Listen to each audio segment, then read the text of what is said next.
for ye mo bia kwa ba oginya me channel so ye da so nyamre na otie baby ahwe bia no se ya nokwa machi ewie ama ha nyumwe so a majo ye eye oba besia bi ewo ye ntem Ghana community mu ha eba nyama bi ti se ye nso ho yare ne nyama bibia eye obroni afre no bitimi afre no yare bitimi anya wonso aye colon cancer Bosumia yesimu eye bosumia yede kakai eye colon cancer awareness enumuna ema gan ema enumuna ama ginyame channel ya ban content aba oba besie bi ho a owo Ghana community ma eba eye fa yenso ho niema oyade pa wako school edu akiri abo ho agi ho abodin bebre abori kase wono anka bi ebe kase oye gastroenterologist eba yenso ho niema waye bibre yeba besinsu niema bitise yare ebo yenso mu eye colon cancer de ya unya bi ena niema bitimi akra no ena de ya bitimi abo ye ho ban ewo sa niema no se nya bia enum na ama yene ne ba bebo nkomo a yene wa cheche ma yentwan na me mbrasa me ba meyi nedi ne de nkomo na to aso twan me ba sisia Ye frame Ohuma Afakuma Kaswa Onashe J Nama channel. Last year, Ghana Music Awards USA raised the bar to another level. Several artists got the nomination. Now this year, get ready to see it soar higher. New York, are you ready? Another one. Ghana Music Awards USA 2022 nominees announcement coming to you live inside the Grand Roosevelt Ballroom, number 2 Hudson Street, Yonkers, New York 10701. Catch the red carpets, the glitz and the glam at 5 p.m. and the main event kicks off from 7 p.m. to 11 p.m. Then it's the after party. April 16th, happening live inside New York City. For seat reservations, call +1 609 251 0178 or +1 571 287 9071. Ghana Music Awards USA 2022 nominees announcement. Ghana Music Awards USA. Sponsors: Van Dosh LLC, Arcare Skincare Mixture, Testy Cuisine, A&H African and Jamaican Restaurant, Max B5 Radio. Showing live on Kofi TV, Don TV, Adum TV, Joy TV, Sankofa TV, NDA TV, Edinkwa TV, and all our major partners. You are for you try yaba be your doctor dina ye de common to us. Doctor, you more about Dynamic channel so. Thank you. You are welcome to Dynamic channel. I know it's going to be a little bit hard to speak or the quick throughout, but whichever you find it easy, you just go ahead and speak it. Our people are learned, so they will be able to understand. Yeah, on Dynamic channel, what we do is you just introduce yourself and you tell us what you do. So I'm Dr. Charles Konedu. I'm a gastroenterologist, and that simply means that I take care of the stomach, the intestines, and the rectum. How long have you been doing it? I've been doing this for, I would say, close to 5 full years after training for almost 7 years. If you say colon cancer in your word definition for everybody to understand, what is colon cancer? So colon cancer is the growth of a tumor in the colon, basically. And specifically, it happens when there's a mistake in the development of cells in the colon. Oh, okay. So that's when it happens, right? And do we have statistics like how many people do you think are vulnerable of getting the colon cancer? Like, or percentage saying daily based on To make it very simple, colon cancer is the 3rd most common cancer in the United States. The 3rd among all the cancers. Among all the cancers, it's the 3rd, and it's the 2nd most common cancer to cause death. Really? Yeah. Hey. Yes. Oh, wow. So it's more common than people think. Oh, okay. Yeah. And how does one develop CC if I would say colon cancer? How does one develop colon cancer? So there's different risk factors that can place you in a position to be more vulnerable to colon cancer. There are risk factors that you can control, and then there are risk factors that you cannot control. So if we talk about the ones you can control first, the obvious things would be diet. So if we get specific about diet, consuming large amounts of red meat, large amounts of smoked meat. Red meat, like you finished. Red meat, like red meat. Beef, steak, goats, game, red meat. Yes, the things most commonly found in the fufu is. In African diet. Yeah, so red meat, smoked meat. Smoked food. Smoked, grilled, smoked food. So the smoke. So fish too, because fish is fish. So it's different. Fish is fish, but smoked fish can put you at risk, and that has to do with the chemicals that develop when you use the smoke. Much, Smoked foods can place you at a higher risk. The consumption of fatty food, very fat food, will put you at higher risk. Fatty pork, anything with lots of fat. The one we call trophy. That's pretty good, but it is fatty. Low fiber. If you don't consume a lot of fiber, it can increase your risk. Obviously, the consumption of alcohol. And that's including wine. A lot of people think because they're not drinking liquor, it's not alcohol, but it's wine, liquor, and beer. Those can increase your risk. And then, of course, smoking. Tobacco smoke specifically. Those are, and then not having enough exercise in your daily regimen, being obese or overweight. These are all things that will increase your risk of colon cancer. And they're things that you can control, obviously. These are things you can actually do something about. And then when we talk about things that you cannot necessarily change that will put you at higher risk, the first would be family history. So if you have people in your family, whether it's immediate family or extended family, if you have family members with colon cancer, it does increase your risk. Genetics, exactly. Your race. So black people have a higher risk of colon cancer. That's not something you can do anything about, obviously. If you have underlying diseases, specifically anything that causes inflammation in your intestines can increase your risk for colon cancer. So one particular is called Crohn's disease and ulcerative colitis. That's inflammation in the intestines. That'll increase your risk. And then if you've had radiation, radiation exposure can also increase your risk. So that's a few of the what we call non-modifiable risk factors. I mean, you can't modify it.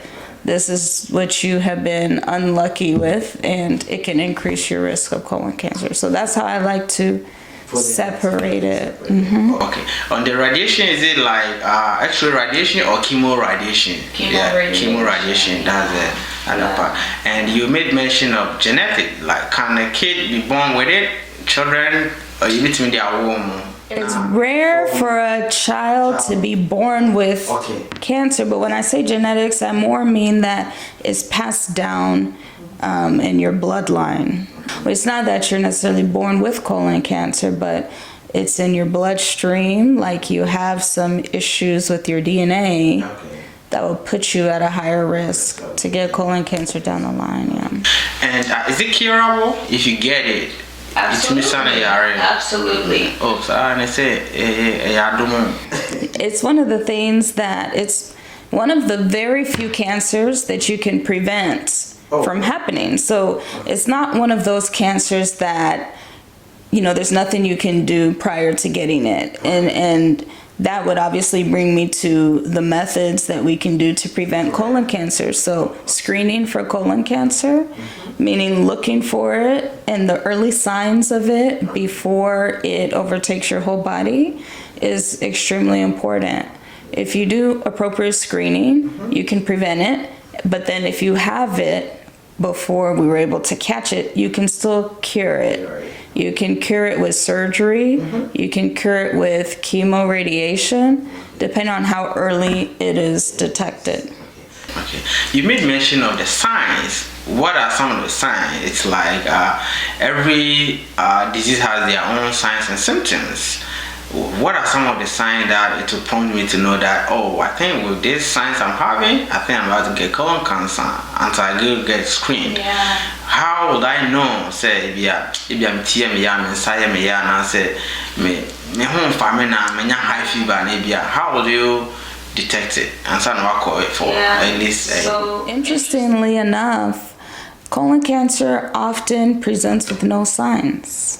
Wow. And so that's why, as gastroenterologists or even primary care physicians, we really try and push for our patients to do the screening. Okay. Because by doing screening, we're able to catch something that you never knew was there. But it doesn't mean that, there still aren't some things that you can discover to be a problem, which can lead to getting the appropriate testing. So let's say, you never did any screening and you're developing symptoms. The symptoms you would see would be blood in your stool. Okay.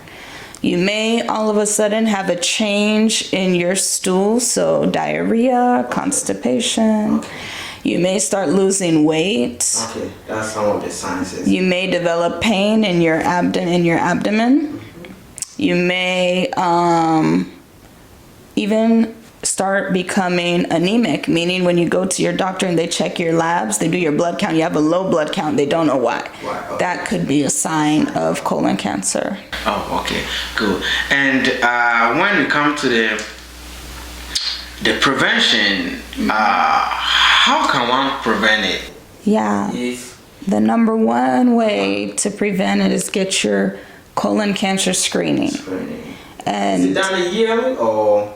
So it depends on what kind of screening you do. Okay. So the non-invasive way to screen, meaning you don't have any procedure done, is a simple stool test. You put stool on a little card. The stool test, depending on what kind you do, is typically yearly or every 3 years, depending on what kind of stool test you choose to do. 3 to 5 years, I would say. And honestly, the guidelines are not that straightforward on certain stool tests. It's not the most straightforward approach. There can be false positive, false negative. It's not the one that I usually recommend for my patients to do. Okay. I usually recommend for my patients to have a colonoscopy. Yeah. And a colonoscopy, what is it? So it's a camera test where we take a camera and it's on a flexible tube and we look through the whole colon. Okay. We go into your rectum, we go up the left colon, we go across, we go down the right colon, and then we come back and look past every fold in the colon. And as we're looking for polyp. Okay. Polyp is the little growth that develops in the colon. And those little polyps, it's not cancer, but over years, it can turn into cancer. And so the best part about colonoscopy is when we find those polyps, we remove them completely. And by removing them, we prevent you from getting colon cancer. So colonoscopy is more than just a screening test. It's also a preventative test. It looks for cancer, obviously, yes, but it even finds cancer before it has the ability to happen, which is the polyps that we're able to remove. Okay, yeah. We go to the medication aspect and some of the diet that you might need to eat. So, Premier, a junior channel, many Dr. Konedu and Kasa, or a gastroenterologist. Yeah. Say, Eba, Yenson, Hunia Madia, Oma Budi Krata, she's really good at it. or trend the area. Colon cancer is the third most common dangerous cancer in the United States. We still learning. She's telling us, the community, what we have to do, how to prevent it, how to diagnose it, and some of the things that you can do to avoid getting colon cancer. So if you just join us, this is still Jinyame channel, and we are with Dr. Konedu. And the way she's talking, I think she's not a Ghanaian, she's really Ghanaian. And you know what Ghanaians are doing so best in the community to educate ourselves on everything that they're doing. So keep on watching, and we're going to the next part of the conversation. Doctor, what about some of the medications? Is it easy to get, expensive? Like if you get it, some of the medication you can use to cure cause? Yeah, that's not a straightforward question, because sometimes with colon cancer, if you simply get the surgery to remove the tumor, that's all you may need. Some people do not end up needing medication for it, depending on how early you find it. Okay. It's cancer, no matter what kind of cancer we're talking about, is always put into stages. Okay. Early stage, late stage. I won't get into all the specifics, but essentially, to make it very easy to understand, the earlier the stage, the simpler the treatment. Okay. So as the stage progresses, you may require more than just surgery. Okay. You may require chemotherapy. You may require radiation treatments. Sometimes you can get away with just radiation therapy, specifically if you have cancer only in the rectum. Okay. But in terms of medications and chemotherapy, no one would ever be able to pay for that out of their own pocket. These are the kind of medications that require insurance. Okay. And so, you know, it's a broad range of different kinds of chemotherapy. The best way is to do the surgery. Or I wouldn't say the best way. I would say it's probably, if you were to have colon cancer, the best case scenario would be if all you had to do was the surgery. That means it was caught at a very early stage. They just have to remove it and follow you with doing scans, and then you're done. what's the survival Follow up. What's the survival rate if you have to do the surgery? The survival rate is pretty high if it's early stage. Okay. Yeah. Okay. Yeah. And what do you think some of the food? I know you mentioned a few ones that which we eat, it can lead us to getting the CC, the colon cancer. What are some of the things we can eat to build the walls of our intestines so that we don't really get things like that? Yeah, every gastroenterologist will tell you to eat fiber. Fiber is our favorite thing. Like cereal, Fruits, oatmeal. of course, fruits, vegetables, but fiber is so important for overall digestive health. Yeah. For regulating your bowel movements, having nice normal stools. It helps prevent hemorrhoids. It helps prevent an infection called diverticulitis. Fiber helps with that. It helps the development of polyp too. Okay. And polyps, like I said, are what can grow into cancer. So overall, fiber in many studies has proven to be very good for the digestive tract. And if it's too difficult to find fiber in your everyday food, I always tell my patients to simply do supplement. At the store, you can get a jar of fiber powder. You take a scoop, a tablespoon, you can put it in whatever you want. Your coffee, juice, a smoothie. But doing about 1 to 3 scoops of fiber every day will keep you in very good health. Fruits and vegetables are important too.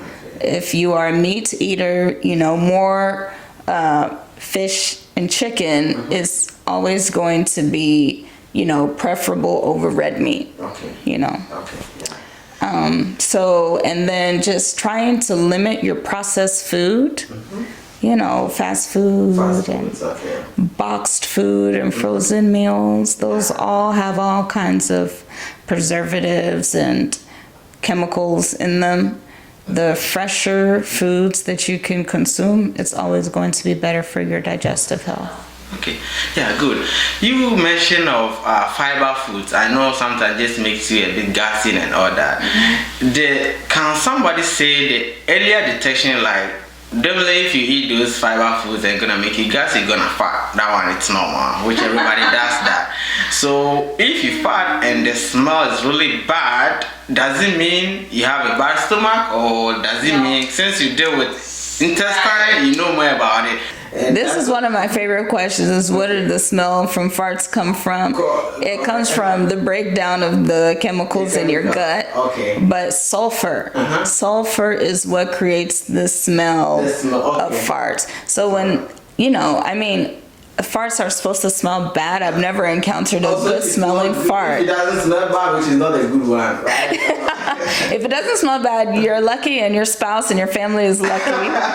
But I don't base the smell of a fart over whether there's a colon cancer. That's kind of impossible to do. Sometimes if you fart and it's really bad, it's what do you must say? Just say your stomach. It's very difficult to say. The smell of someone's fart will tell me if there's something serious. But the truth is, nobody knows their body more than the patient.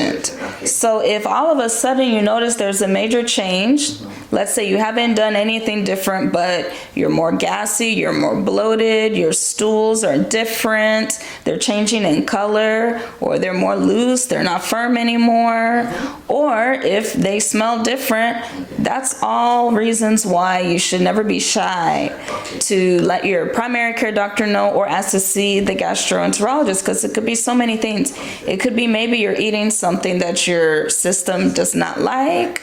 It could be you have an infection.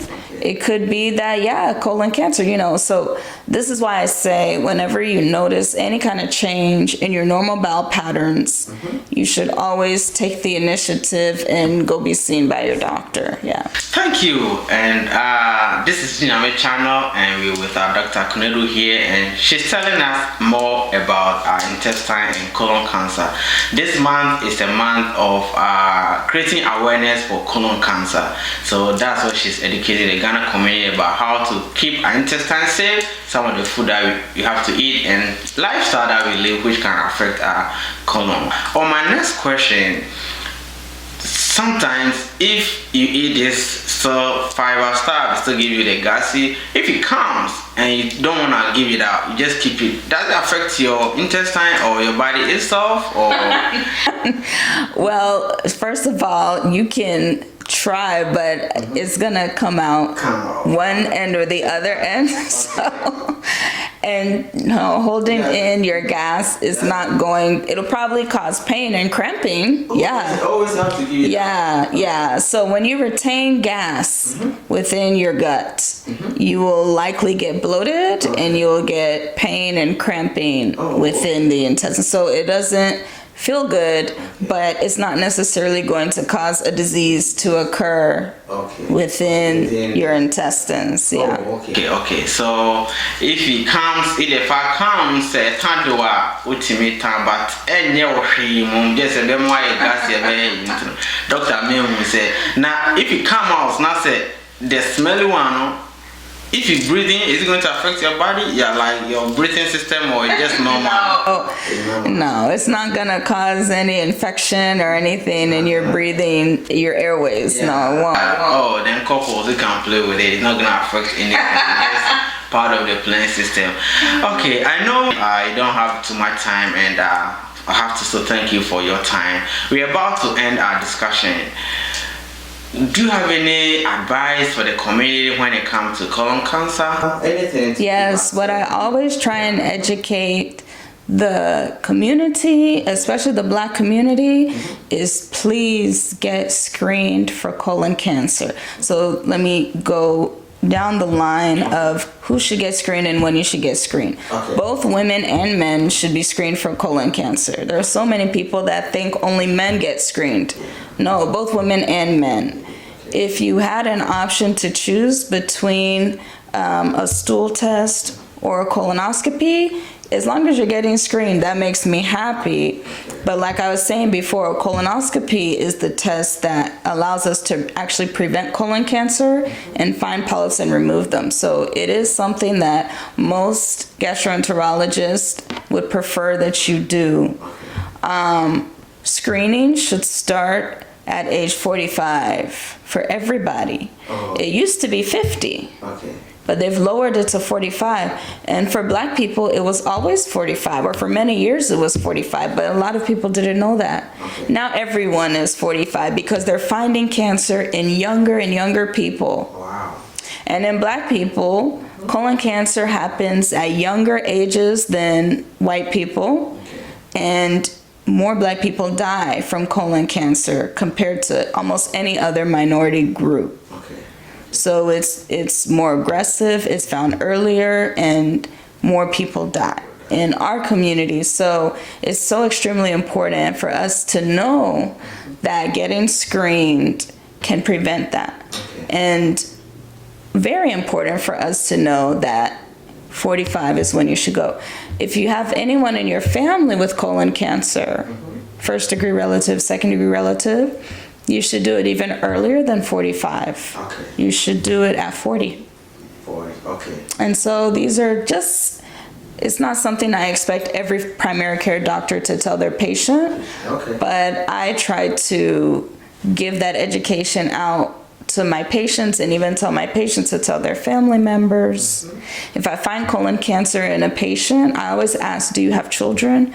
Do you have siblings? They also have to be screened. Because they have to be screened, right? Like someone may be 60 and I find a colon cancer and they have a daughter who's 45 or something.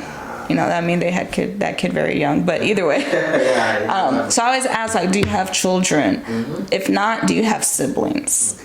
It's so important to let your family members know the importance of getting screened for colon cancer. So that would be my word of advice. It's so important to let your family members know if you get diagnosed, because it directly affects them and it affects your children. It's completely covered by your insurance. So it's actually law within the state of Texas that if you carry commercial insurance, if you have Medicare, TRICARE, whatever, most commercial insurances, but it's mandated by law that all commercial insurances have to pay for preventative care, particularly colon cancer screening. If you're of age, it should be fully covered by the insurance. Wow, that is not really scary. At least the government made it so easy for everybody to get checked. Yeah, and I think a lot of people worry about that. You just get scared. You know, insurance in America, where we're coming from and here, it's different deal altogether. Some people will talk the normal screening, physical screening for the year, it's hard for them to even go for. We have to put them there. But with this information you're giving now, people will know that, oh, it's not really like you have to hide it. And in my office in particular, you may walk out without paying a dime because the visit is covered, the procedure is covered. Okay. So these are things a lot of people don't know, and so they don't even bother. Yeah. But these are things that are given to you that you should take advantage of. Yeah. So your final words, then we wrap up. I know I don't want to take too much of your time. You're giving us much information, and I know the community is very, very grateful about your information, your service, and everything. Your final word. My final words are to get your colonoscopy. Even if you're not getting a colonoscopy, at least get screened by a stool test. Just make sure that you're taking care of yourself and you get screened for colon cancer. 45 is the age to start screening. 40 is the age if you have family member that has had colon cancer, or 10 years younger than when they were diagnosed. So if you have a family member who was diagnosed at 45, then you go 10 years younger, so it's 35. You know, so there's lots of things that go into it, but these conversations can be held in my office or with your primary care, because it's our job to educate you. So even if you can't remember everything I'm saying, just know that at least if you're 45, that's something you should be thinking about doing, is getting screened for colon cancer. Good. And your contacts, your location of your office, if somebody will need to come see you for more information or need to get some of these things checked, any location? Yeah, so my office is located in South Fort Worth, specifically in Burleson. And I'm with Hughley Medical Associates. And it's very easy to make an appointment. You can flash my information across the screen. You can put my Instagram across the screen. But we take new patients. Depending on your insurance, you can make an appointment yourself, or you get a referral from your primary care provider. And I'll be happy to see you, even if it's just to educate you and have a conversation. But I see all kinds of GI issues, heartburn, acid reflux, even some liver diseases, and of course, stomach problems, colon problems. Yeah, and before you run up, I know you mentioned, can anybody at all walk in, or they have to get a referral from their PCP? So that's what I'm saying. Depending on your insurance, if it's HMO or PPO, you can call for your own appointment. But usually a primary care referral is what you need.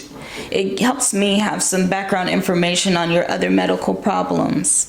So when I get the referral from your primary care doctor, I can see your list of medications, what surgeries you've had, medical issues you've had. It makes it so much easier for me to have an overall picture of your health status, which is important before doing something like a colonoscopy procedure. Oh, okay, yeah. Thank you. But before you wrap up, as you hear, just help us with this information very quick. Ulcer, sometimes we think we get ulcer if you don't eat at all, like if you take so much time before eating, because sometimes my mother tells me, oh, is that how it happens? That's part of the So an ulcer pretty much is a defect. It's like a cut on the lining of your stomach. You can get it in the stomach. You can even have ulcers in your intestines or your colon. The most common cause of ulcers kind of depends on where you live in the world. So here in the United States, since that's where we are, the most common cause are medications called NSAID, NSAID. You usually see it on the label of ibuprofen, Motrin, Advil, Aleve, naproxen. That's just a few. But if you see NSAID, that stands for non-steroidal anti-inflammatory drug. They're great for pain in your joints and headaches and stuff, but they can really damage the inside of your stomach. Specifically, they can cause ulcers because of the kind of chemicals that the medications are made out of. So that's actually the most common cause of ulcers. Other things are an infection called H. pylori. That's a bacteria. That's very common in Africa, in South America, and even in Asia. That can cause ulcers too. You know, there's this thought that stress can induce ulcers. That's a gray zone. It's probably all the other things chemically that go along with stress that can lead to the ulcer, but not necessarily just being under stress itself. So it's not about just it's not about skipping food for so many hours, which may cause the ulcer, right? As we think. No, not necessarily. No. No. Good. So we may jinya channel no asulusi and doctor and Dr. Konedu and Ekase watching colon cancer, how to avoid and how to prevent. And so you be cried you have it in my hand or the office number to do any information. If you want more information about her, she's in the community, she's so lovely, so nice, professional, and she's in our community here, and she's easy accessible and easy to talk to. She's willing to educate any person that she may, whether black, white, kids, long, tall, anybody. She don't discriminate. She's really good. So if you have any information, anything, just contact Dr. Konedu. I know that the information that she put out there, you love it, and you're taking a cue from that, which is going to help you, protect you in 2022, get the best out of your health and everything. this where we bring today's curtains to an end, and I know you learned something from today's discussion. Doctor, thank you so much for your time, the love you have for the community, and opening your doors for Jinyame channel. Yeah, that's a part Nyame shout. Man, we a man of creating awareness for colon cancer. Intim sure so bebo on son ban ye ni bibia be dibia we make sure say our effect when oye mama no ye o de bebre eso yi ni amanim say dem so bebo oye ho ban ya kra mo ntwe mo so ye ba